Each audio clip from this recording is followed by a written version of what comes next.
আমন্ত্রণ ২১-এর রাতে আমাদের আজকের বিষয় নিজ নিজ অবস্থানে অনড় সবাই। আজকে আমাদের সঙ্গে আছেন বিএনপির তথ্য সম্পাদক আজিজুল বারী হেলাল এবং শিক্ষাবিদ ও রাজনীতি বিশ্লেষক ডক্টর মোশাররফ হোসেন মাসুদ। আপনাদেরকে স্বাগত জানাচ্ছি। আমি এই পর্যায়ে একটু মোশাররফ হোসেন মাসুদের কাছে আসতে চাই। আজিজুল বারী হেলাল বলছিলেন যে হিডেন এজেন্ডা আছে কিনা, বিএনপির পক্ষ থেকে সবসময় একটি আশঙ্কার কথা প্রকাশ করা হচ্ছে। আপনি কি মনে করেন আসলে কোনো হিডেন এজেন্ডা বা কোনো আশঙ্কার কোনো কারণ আছে নির্বাচন পেছানোর বা নির্বাচন না হওয়ার, এরকম কোনো কিছু কি দেখেন আপনি? আমি সবাইকে ধন্যবাদ জানাচ্ছি ২১ টেলিভিশনের দর্শক এবং আপনাদের সকলকে এবং আমার সহ আলোচক শ্রদ্ধা হেলাল ভাইকে। যে প্রশ্নটি আপনি তুলেছেন, এর আগে হেলাল ভাই যে কথাগুলো বলেছেন আমি ওনার সাথে একমত পোষণ করছি এই বিষয়ে, যে সকল দলের রাজনৈতিক মতাদর্শ থাকে, তার নিজস্ব দর্শন থাকে, সেই দর্শনের ভিত্তিতেই তাদের কর্মসূচি প্রণীত হয়। সেক্ষেত্রে রাজনৈতিক দলগুলোর মধ্যে মত পার্থক্য থাকাটা খুবই স্বাভাবিক এবং সেক্ষেত্রে কিছু কিছু ক্ষেত্রে মত পার্থক্য থাকবেই। সবগুলোকে পরিপূর্ণভাবে একত্রিত করা হয়তো সম্ভব হবে না। তবে আমি এটা বিশ্বাস করি যে রাজনৈতিক দলগুলো তারা দেশ এবং মানুষের কল্যাণে কাজ করছেন এবং যদি তারা কোনো বিষয়টাকে পরিষ্কারভাবে বুঝতে পারেন যেটি দেশ এবং মানুষের কল্যাণের জন্য এই জায়গাটাতে আমাদেরকে আবার ভাবা দরকার, তারা নিঃসন্দেহে আমি মনে করি সকল রাজনৈতিক দলগুলো এখন ময়দানে যারা আছেন তারা এটা ভাববেন এবং সেই ক্ষেত্রে এটাকে একটা সমন্বয়ে আনা সম্ভব বলে আমি মনে করি। আর হিডেন এজেন্ডার ব্যাপারে আমি যেটা ফিল করি যে মূলত অন্তর্বর্তীকালীন সরকারের প্রধান দায়িত্ব হচ্ছে দেশে যে গণতন্ত্রহীনতার সৃষ্টি হয়েছিল সেখান থেকে উত্তরণের জন্য একটি সুন্দর, গ্রহণযোগ্য এবং নিরপেক্ষ নির্বাচন আয়োজন করা এবং এই আয়োজনের মাধ্যমে গণতান্ত্রিক সরকারের কাছে ক্ষমতা হস্তান্তর করা এবং দেশে গণতান্ত্রিক ব্যবস্থা যাতে সুসংহত হয় এবং আবারও যেন এটা পথভ্রষ্ট না হয় সেই ব্যবস্থা নিশ্চিত করা। সে কারণে কিছু সংস্কারের প্রয়োজনীয়তা কিন্তু রয়েছে এবং সেই বিষয়গুলো নিয়ে রাজনৈতিক দলগুলো ভিন্নমত পোষণ করেছে এমন নয়, কিন্তু অনেক বিষয়ে একমত রাজনৈতিক দলগুলো, কিন্তু কিছু কিছু জায়গায় গিয়ে তাদের মধ্যে এখানে ভিন্নমত হয়েছে এবং সেটা আমি বলেছি যে কেন হয়েছে। এই জিনিসগুলো নিয়ে আরও আলোচনা করার সুযোগ আছে। আর আরেকটি প্রশ্ন থেকে যায়, যদি নির্বাচন অনির্দিষ্টকালের জন্য দীর্ঘায়িত হয় তাহলে আশঙ্কা থেকে যায়, এই আশঙ্কার জায়গাটা পরিষ্কার হওয়া দরকার এবং এক্ষেত্রে রাজনৈতিক দলগুলোর যে মতামত সেটাও কিন্তু খুব বেশি দূরে নয়। যেমন বিএনপির পক্ষ থেকে বলা হয়েছে ডিসেম্বরের মধ্যে নির্বাচনের আয়োজন নিশ্চিত করা, অন্যদিকে জামাত যেটা বলেছে যে ডিসেম্বর থেকে এপ্রিল পর্যন্ত হতে পারে। এখানেও কিন্তু কাছাকাছি একটি সময়ের আছে। তবে আজকে যেটি জামায়াতের পক্ষ থেকে বলা হয়েছে, জামায়াতের আমি বলেছেন যে নির্বাচনের পরিবেশটার কথার উপর মানে সবচেয়ে বেশি জোর দিয়েছেন, যে নির্বাচনের পরিবেশটা ঠিক রাখতে হবে, নিরপেক্ষ নির্বাচন আয়োজনের জন্য যে কোনো সময় নির্বাচন হতে পারে, তিনি সেটি বলেছেন। জি না, ঠিক আছে, এটি আমি মনে করি যে এটি শুধু ওনার না, এটি কিন্তু হেলাল ভাই বলেছেন যে নির্বাচনটা সুন্দর একটা পরিবেশে, সুষ্ঠু পরিবেশে নির্বাচন করার যে কোনো সময় হতে পারে। হ্যাঁ, নির্বাচনটাকে সুষ্ঠুভাবে আয়োজনের জন্য যা যা করণীয় দরকার অতটুকু করার ব্যাপারে তো ওনারও একমত। তো সেক্ষেত্রে আমি মনে করি রাজনৈতিক দলগুলোর এখানে খুব বেশি দূরত্ব নেই। তবে যেটি প্রশ্ন এসছে যে যদি নির্বাচন অনির্দিষ্টকালের জন্য হয় কিংবা এটা যদি সুনির্দিষ্ট একটা ফ্রেমওয়ার্ক অথবা একটা সময়সীমা নির্ধারণ করে দেওয়া না হয় গ্রহণযোগ্যভাবে, তাহলে পরে রাজনৈতিক দলগুলোর মধ্যে এই ধরনের আশঙ্কা সৃষ্টি হওয়ার সুযোগ থাকতেই পারে। জি, তবে হিডেন এজেন্ডা সরকারের আছে কিনা এই বিষয়ে বোধহয় আমাদের মন্তব্য করাটা ঠিক হবে না। হেলাল ভাই, আপনি কি মনে করেন আসলে নির্বাচনের ক্ষেত্রে সংস্কার করতে কত সময় লাগতে পারে? মানে জুন পর্যন্ত বলা হচ্ছে, বেশি সংস্কার হলে জুন পর্যন্ত এবং অল্প হলে ডিসেম্বর পর্যন্ত। আপনি কি মনে করেন যে আসলে ডিসেম্বরের মধ্যে কি সব সংস্কার সম্ভব, নাকি আগে সম্ভব, নাকি জুনের পর্যন্ত যেতে হবে? এই প্রশ্নের উত্তর নিব, তার আগে আমাকে একটি বিরতিতে যেতে হচ্ছে। দর্শক, একটি বিরতি নিচ্ছি, বিরতির পর আবারও ফিরবো আলোচনায়, আমাদের সঙ্গেই থাকুন।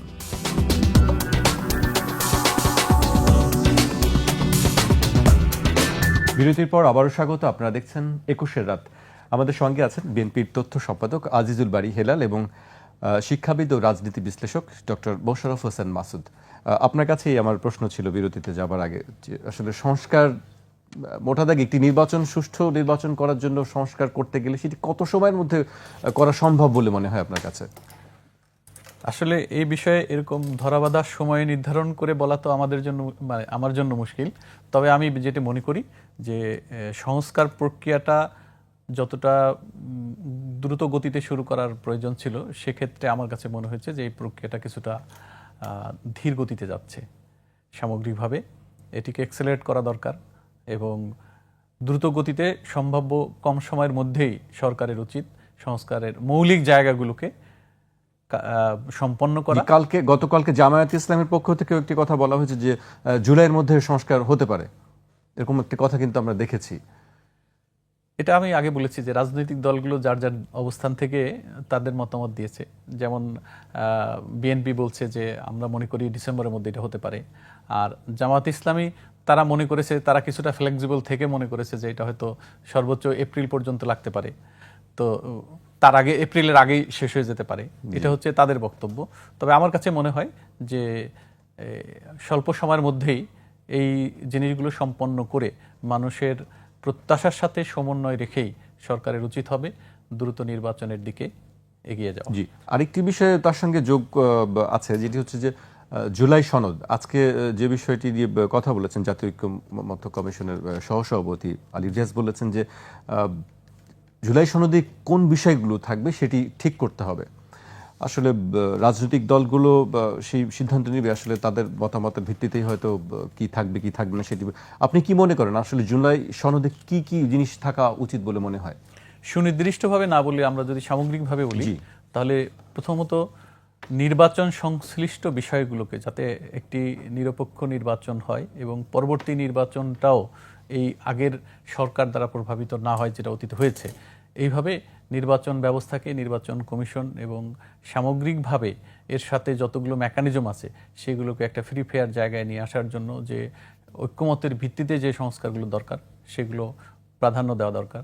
সেই সাথে সাথে প্রশাসনিক ক্ষেত্রে যে সীমাবদ্ধতাগুলো রয়েছে, দেশের যে প্রতিষ্ঠানগুলো রয়েছে, গণতান্ত্রিক ইনস্টিটিউশনালাইজেশনের জন্য যে প্রতিষ্ঠানগুলো দরকার সেগুলোকে শক্তিশালী করার জন্য বিচার ব্যবস্থার কথা বলেন, প্রশাসনের কথা বলেন, আইন শৃঙ্খলা পরিস্থিতির কথা বলেন, নির্বাচন কমিশনের কথাগুলো বলেন, এইসব জায়গাগুলোতে যে পদক্ষেপগুলো নেওয়া দরকার যাতে করে মানুষের মধ্যে আস্থা তৈরি হয় যে গণতন্ত্র স্থিতিশীল হবে এবং নির্বাচন সুন্দর হবে, জনগণের সরকার প্রতিষ্ঠিত হবে।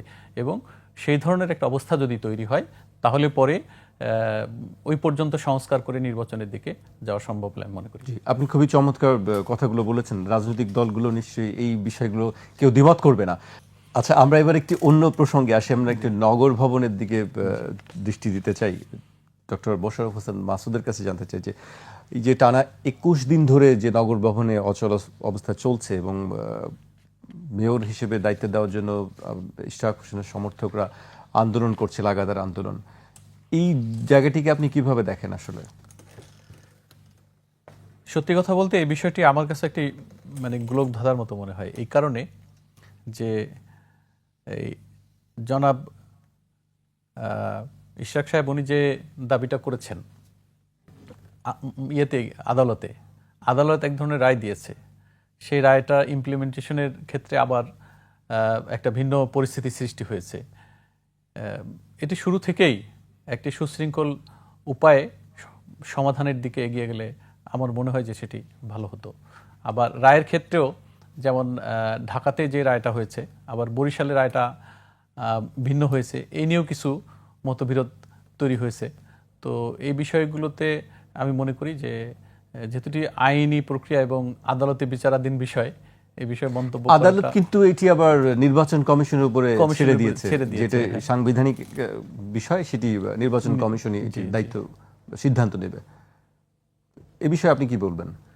এ বিষয়ে নির্বাচন কমিশনের তাদের যে সিদ্ধান্ত সেটি আসলে মনে হয় যে এই প্রক্রিয়াটাকে যেভাবে একটা অস্থিতিশীলতার মধ্যে গিয়েছে, এই বিষয়গুলো আরো বেশি গুরুত্বের সাথে ভেবে চিন্তে সিদ্ধান্ত নিলে ভালো হতো।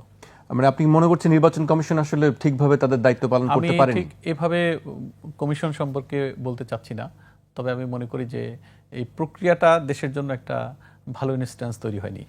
জি, আমি একটু দেখতে চাই। আজকে ঐক্য ফোরামের কো চেয়ারম্যান মোহাম্মদ নুরুল ইসলাম বলেছেন যে সরকারের নীতি নির্ধারকদের উদ্দেশ্যে তিনি বলেছেন, আপনারা যদি ভেবে থাকেন আন্দোলন থেমে গেছে তাহলে বোকার স্বর্গে বাস করছেন। আমরা এমন কর্মসূচি দেব আপনারা কল্পনাও করতে পারবেন না। ঈদ সামনে তাই আগামীকাল কর্মসূচি রাখিনি। যদি এই আইন বাতিল না করা হয় তাহলে প্রয়োজনে শুধু কর্মবিরতি নয়, অবস্থান কর্মসূচিও দিতে পারি। দরকার হলে সারা দেশে ডিসি অফিস, বিভাগীয় সহ সমগ্র বাংলাদেশে এই কর্মসূচি ছড়িয়ে দেব। এক ধরনের হুমকি আছে এই কথার মধ্যে। মাসুদ, আপনি কিভাবে দেখেন আসলে বিষয়টি? এই বিষয়টি আমার কাছে মনে হয়েছে যে প্রজাতন্ত্রের কর্মকর্তা কর্মচারী হিসেবে তাদের বক্তব্যের এই ধরনটা বিদ্রোহের মতোই মনে হয়েছে আমার কাছে। একটা সময় ছিল বাংলাদেশে গণজাগরণ মঞ্চ, 90-তে একটা মঞ্চ তৈরি করা হয়েছিল, যেরকম সম্ভবত গণজাগরণ মঞ্চ না, এটা ভিন্ন নামে হয়েছিল। তো সেখানে প্রশাসনিক লোকজন যারা, তারা একটা মঞ্চ তৈরি করেছিল, জনতার মঞ্চ। 90-তে না, এটা হলো আমাদের বিরুদ্ধে 96 সালে। জি। তো এই যে বিষয়গুলো যেটা হয়েছে, তো এই ধরনের কোনো ব্যবস্থাপনা এটি রাষ্ট্রের জন্য সুখকর নয় বলে আমি মনে করি। আর এখানে যে পদক্ষেপগুলো মৌলিকভাবে তারা মনে করছে, একটা বিষয়ে বাইরে যেটা বলা হচ্ছে যে দুর্নীতিবাজদেরকে অপসারণ করা হবে, আর তারা বলছে যে কোনো রকমের নোটিশ এবং তদন্ত ছাড়াই আনুগত্যহীনতার কোনো কিছু প্রমাণিত হলেই তাদেরকে চাকরিচ্যুত করা যেতে পারে। এই ধরনের একটা আশঙ্কা থেকে তারা চাচ্ছে যে এইটা একটি কালো আইন এবং এটা বাতিল করা উচিত। এই বিষয়টিও আমি মনে করি যে এখন এটি দায়িত্বশীলতার সাথে সরকার এবং তাদের মধ্যে এই বিষয়গুলো আলোচনা করে, যদি সত্যিকার অর্থেই এখানে এমন কিছু থেকে থাকে যেটি দেশের আইন এবং শৃঙ্খলার সাথে পরিপন্থী বা এটি সামঞ্জস্যপূর্ণ নয়, সে বিষয়গুলি বিবেচনা করা যেতে পারে। আবার যদি তারা বিদ্রোহের মতো কোনো আচরণের দিকে যায়, তাহলে সেটিও আমাদের জন্য ভালো লক্ষণ হবে না। প্রসঙ্গক্রমে আমি একটু অ্যাড করতে চাই, সেটি হলো যে এই সরকার দায়িত্ব নেওয়ার পর থেকে কিন্তু একের পর বিভিন্ন ধরনের আন্দোলন তৈরি হয়েছে। আমার কাছে মনে হয়েছে যে শুরু থেকেই এইগুলোকে খুব স্ট্র্যাটেজিক্যালি এবং স্মার্টলি হ্যান্ডেল করা যেতে পারত। যেমন যদি সরকার শুরু থেকেই একটি নীতিমালা প্রণয়ন করতেন যে বিষয়গুলো একটি নির্বাচিত সরকারের দ্বারা সমাধানের বিষয়, সেই বিষয়গুলোতে এই সরকার কোনো হস্তক্ষেপ করবে না।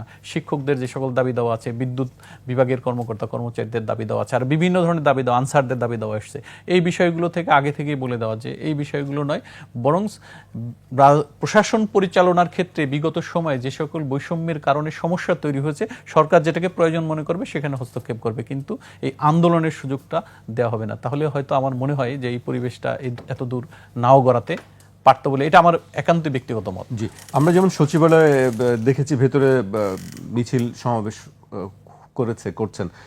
আরেকটি বিষয় আজকে ছিল যে আওয়ামী দোসররাই এই কাজগুলি করছে, তাদের উস্কানিতে এই কাজগুলো হচ্ছে, এবং সে লক্ষ্যে আজকে মার্চ টু সচিবালয় একটি কর্মসূচি ছিল। সেই কর্মসূচিকে আপনি কিভাবে দেখেন? আসলে বিগত দিনগুলোতে যে রাজনৈতিক নিয়োগ হয়েছে, এই বিষয়গুলো নিয়ে অনেক বিতর্ক আছে এবং সেখানে এই প্রসঙ্গটি ঘুরে এসছে, যেমন একটা বিশ্ববিদ্যালয়ের একজন শিক্ষক গ্রেপ্তার হওয়ার মধ্য দিয়ে, যে এবং একসময় একজন রাষ্ট্রের গুরুত্বপূর্ণ ব্যক্তি বলেছিলেন যে ভাইবার সময় এই পরিচয় থাকলেই তাদেরকে চাকরিতে নিয়োগ দেওয়া হবে। ফলে এখানে মতাদর্শগত লোকজনের উপস্থিতি তো এখনও আছে, প্রশাসনের সকল ক্ষেত্রেই সেই ধরনের লোকজনের উপস্থিতি আছে। সুতরাং এই ক্ষেত্রে তারা ইন্ধন দিতে পারে, এই অভিযোগটিকে উড়িয়ে দেয়া যায় না, এই আশঙ্কাটা থেকেই যায়। জি, আজকে আমাদেরকে শেষ করতে হচ্ছে এখানে সময় স্বল্পতার কারণে। আপনাদেরকে অনেক ধন্যবাদ আমাদেরকে সময় দেওয়ার জন্য। দর্শক, আজ এখানে শেষ করছি। কাল আবার দেখা হবে রাত 12টায়। আপনারা সবাই সুস্থ থাকুন, নিরাপদে থাকুন, আর 21-এর সঙ্গে থাকুন।